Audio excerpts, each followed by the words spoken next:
Here is part 2 of your Stranger Things recap. Season 3 opens up in the summer of 1985, and Steve and Robin are working at Scoops Ahoy inside the Starcourt Mall. And beneath the mall, the Russians have a secret base where they're trying to open a gate to the Upside Down. And Dustin accidentally intercepts one of the Russian communications coming from that base while using his radio tower. And then Robin, Steve, and Dustin decode that message, and they enlist the help of Lucas's sister Erica to infiltrate that Russian base, and they discover what's going on there. Meanwhile, the Mind Flayer is using Billy as its host, and Billy is collecting all of these bodies that are melting into this huge flesh creature. And the season comes to a climax at Starcourt Mall when the kids have to fight Billy and the flesh monster in the mall while Joyce, Hopper, and Murray are beneath the mall trying to destroy the laser that's opening the gate to the Upside Down. During the fight with the flesh monster, Eleven makes Billy remember a happy memory with his mom, which allows him to temporarily break free from the control of the Mind Flayer, and he then decides to sacrifice himself for Eleven. And beneath the mall, Joyce destroys the laser, which seemingly kills Hopper, and the creature above dies. And then the season ends with the Byers family and Eleven moving to California to get out of Hawkins. And there are 3 separate storylines you have to remember from season 4. The first one is the Russia storyline, and we find out that Hopper is still alive and he's being tortured in a Russian prison. So Joyce and Murray go on this mission to save him. During their successful escape mission, Joyce, Murray, and Hopper end up fighting all kinds of creatures from the Upside Down,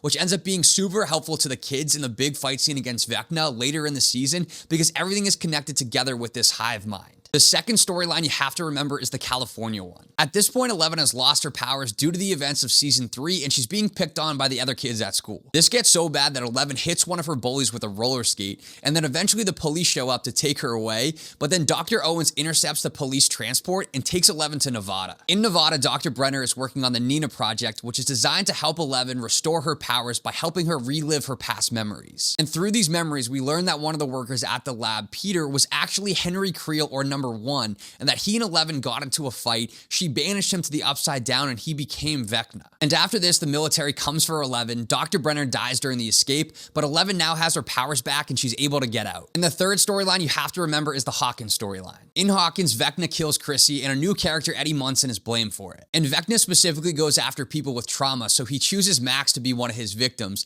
And this is when we get that famous running up the hill scene when Max escapes. And then the group decides they're going to split up into 3 groups to fight Vecna. Dustin and Eddie are responsible for distracting the Demobats in the Upside Down, and this is when Eddie sacrifices himself after the famous guitar scene. And Lucas, Max, and Erica stay in Hawkins, and they go to the Creel house where they use Max as bait so they can distract Vecna. And while he's distracted, the plan is for Nancy, Robin, and Steve to kill Vecna in the Creel house in the Upside Down. And what happens is Vecna possesses Max's body, but Eleven uses a salt bath to telepathically enter Max's memories so she can fight Vecna that way. And Vecna seems to beat Eleven in this fight, but then she fights back and the others start lighting Vecna on fire from the Upside Down. This injures Vecna badly, but it appears it's too late and Max dies in Lucas's arms. But after being dead for about a minute, Eleven is able to resurrect her, and even though she's badly hurt, she's alive and she's in a coma. But since Max died, a new gate to the Upside Down forms, and this is the final straw that completely rips Hawkins apart. And the season ends with all the main characters reuniting in Hawkins, Vecna badly injured but still on the loose, and Hawkins completely opened up to the Upside Down, so a war is imminent between the 2 worlds.